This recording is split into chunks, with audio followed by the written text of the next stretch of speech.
Mga ka-Disney princess, ito yung nabili kong box, diba? Ang cute ng color.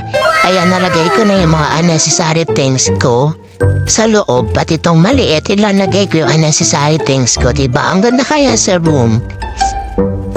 Ayan, nalagay ko na, so nakalagay na yung mga hindi ginagamit. Inhale, exhale. Napapagod na talaga ako. Gusto ko na magpahinga. Oh my God. At least may upuan na ako.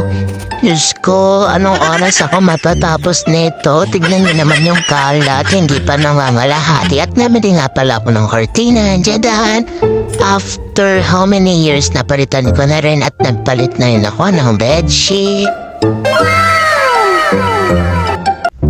Diyos ko, paano ba linisin to? Napakaraming kalat.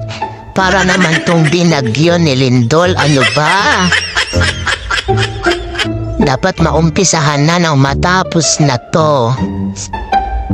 Hindi ko alam kung saan ako mag-uumpisa, sa damit ba? Sa mga damit ba? Ay nako, wait lang. One eternity later. O diba, may upuan na ako. Pag may tiyaga, may nilaga. Pero sobrang pagod ko. Lahat violet. Wow. Ayan, ito yung cortina, diba? Ang ganda. Ang laki pala, akala ko maliit lang. So, tamang-tama lang siya. So, andito yung ibang damit ko. Ayan yung taas. Ayan yung heaven place. Ayan.